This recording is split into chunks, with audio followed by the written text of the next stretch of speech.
Borthakur IAS Academy, an endeavor of excellence. Borthakur IAS Academy. Hello everyone, welcome to Borthakur's IAS Academy, Northeast's premier institute for UPSC, APSC and NPSC preparations. I'm your friend Atreyi, and today I'm here with another segment of Current Affairs 365 dated 17th of July 2021. Please like and share this video, and don't forget to subscribe to our YouTube channel. You can also follow us on Facebook as well as Instagram. So the first news of today is about the European Union's project for climate proposal, new climate proposal. It has been titled as the Fit for 55 package. And last year in December, the European Union submitted a revised NDC under the Paris Agreement. So the main aim here is to attempt to deliver the NDC, that is Nationally Determined Contribution and Carbon Neutrality Goal, through proposed changes, which is going to impact the economy, society and industry, and will also ensure fair, competitive and green transition by the year 2030 and beyond.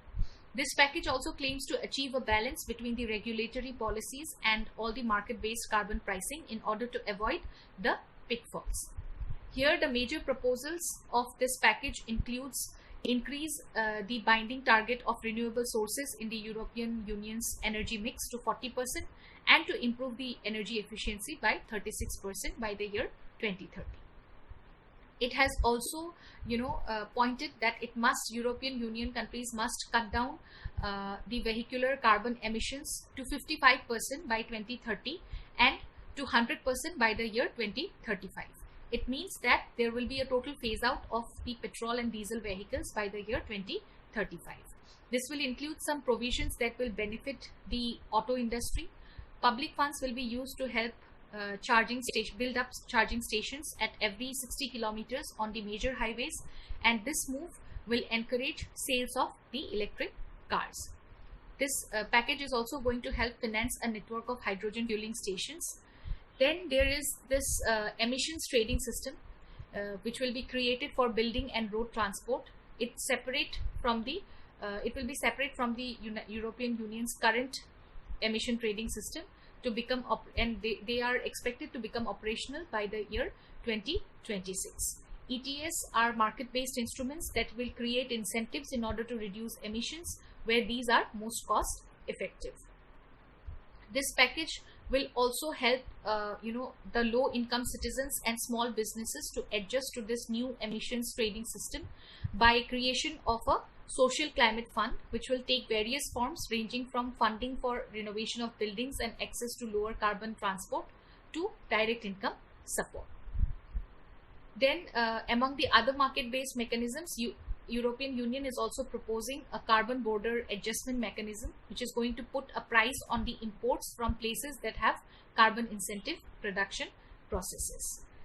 So the overall analysis of this package has, after the analysis, it has been seen that European Union's nationally determined contribution target is to reduce the greenhouse gas emissions by 55% below 1990 levels by the year 2030. And this has also set a long-term goal on achieving the carbon neutrality by the year 2050. This Fit for 55 package could put Europe at the forefront for the newer technologies as well.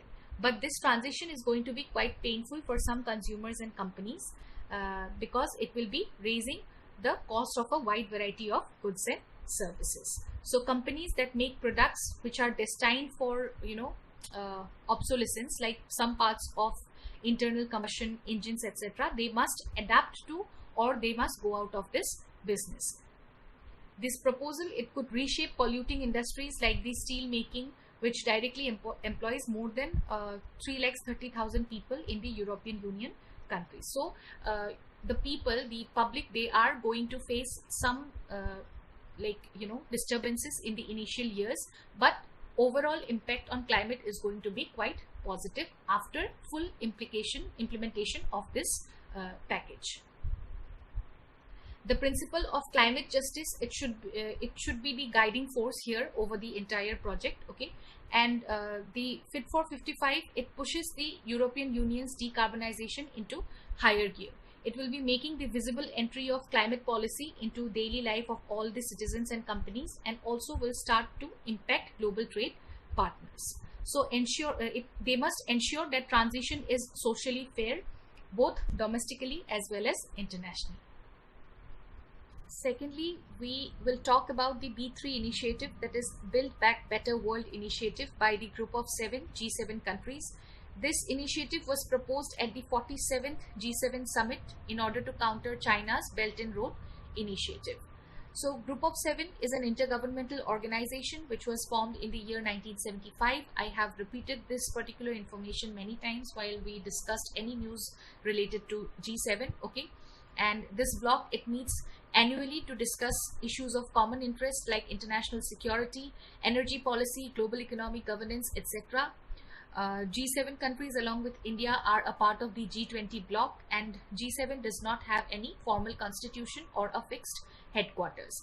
The decisions that are taken by the leaders during its annual summits, these are also non-binding in nature. Now coming to the BRI initiative, Belt and Road Initiative of China, it was launched in the year 2013, which involved development and investment initiatives which would stretch from Asia to Europe and beyond. More than 100 countries till now have signed the agreement with China to cooperate in projects like railways, ports, highways and other infrastructure. Some of the important projects here includes the CPEC, China-Pakistan Economic Corridor, then the BCIM, Bangladesh-China-Myanmar Economic Corridor, and the Colombo Port City project in Sri Lanka. China has also planned to complete around 4,000 kilometers of railways and about 10,000 kilometers of highways within the Central Asian region as a part of the Belt and Road Initiative. Here, India has expressed concerns about the CPEC project, China-Pakistan Economic Corridor project, as it will traverse through the Pakistan-occupied Kashmir. And this massive infrastructure project, it is going to connect China's Xinjiang province with the Gwadar port of Balochistan in Pakistan. India also refused to join the Chinese initiative in past and raised its voice against the Belt and Road Initiative, as India sees an adverse trade impact on its products' competitiveness, market access and resource extraction due to Chinese competition. Now coming to this initiative, how it is going to work, what are the main major objectives here.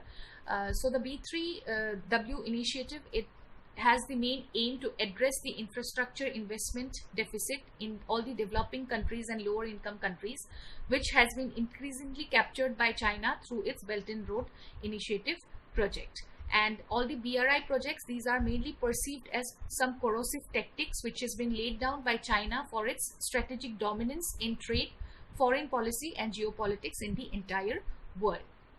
The overall focus here will be to, in the BRI project, the overall focus is on developing transportation, logistics and communication, which would reduce trade and transaction costs for China's trade. It is going to give more market access to Chinese markets and will ensure stable supply of energy and other resources. This infrastructure plan of B3W is being led by the United States, and it calls for spending of billions of dollars in collaboration with the private sector while adhering to climate standards and labor practices.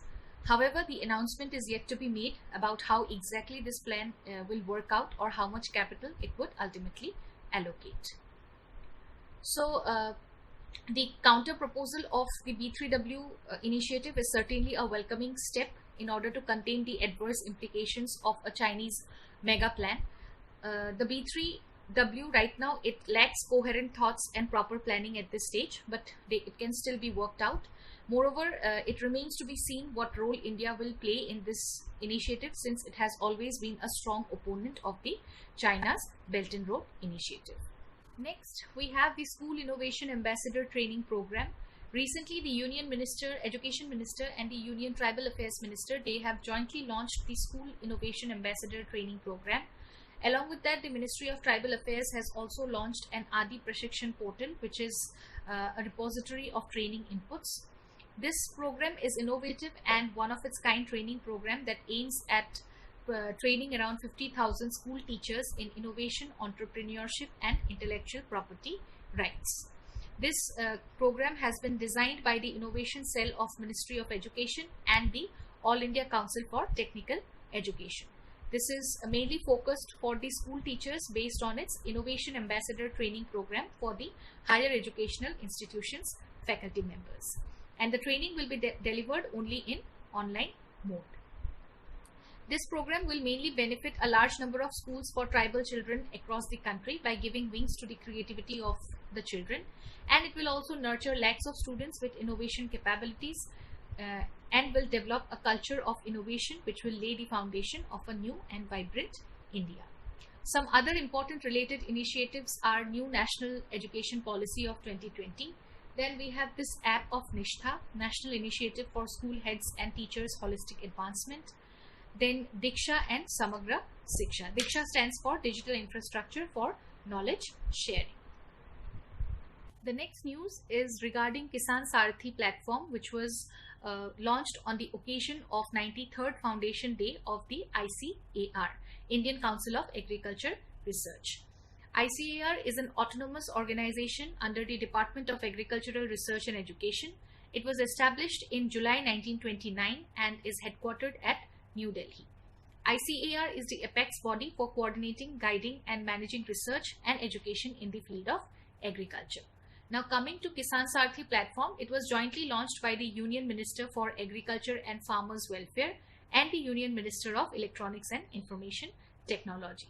This platform is a digital platform which is going to facilitate the farmers to get right information at the right time in their desired language. And this will help the farmers to interact and avail personalized advisories on agriculture and allied areas directly from the respective scientists of the Krishi Vigyan Kendras. The farmers can also learn new farming methods using this platform. Krishi Vigyan Kendra is an integral agricultural extension center in India.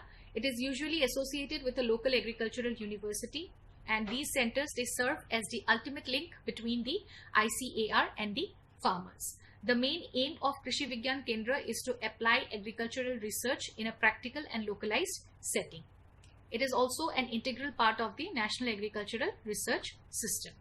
The mandate of the Krishi Vigyan Kendra is technology assessment and demonstration for its application and capacity development. They also produce some quality technological products and make it available for all the farmers.